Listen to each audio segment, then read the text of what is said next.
प्रभाग क्रमांक 16 हडपसर सातवाडी परिसरात मतदारांच्या गाठीभेटी घेत असताना या भागातील अनेक मूलभूत प्रश्न अजूनही प्रलंबित असल्याचे चित्र समोर येते।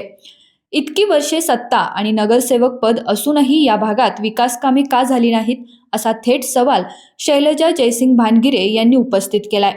काळेपडळ परिसरात पदयात्रा काढत नागरिक आणि विशेषतः महिलांशी संवाद साधताना पाणी, रस्ते, स्वच्छता, महिला सुरक्षा यांसारखे प्रश्न समोर आले। 5 वर्षात नगरसेवक फिरकलेच नाहीत, म्हणूनच विकास रखडला असल्याची तीव्र भावना नागरिकांनी व्यक्त केली आहे। नगरसेवक पद मिरवण्यासाठी नाही तर जनतेची कामे प्रामाणिकपणे करण्यासाठी असते। मी निवडून आल्यास प्रभाग क्रमांक 16 मधील विकास कामे निश्चित मार्गी लागतील, अशी ठाम ग्वाही शैलजा जयसिंग भानगिरे यांनी दिली आहे। स्वर्गीय जयसिंग भानगिरे यांचा घरोघरी असलेला जनसंपर्क आणि त्यांनी राबवलेले उपक्रम आजही नागरिकांच्या स्मरणात आहेत।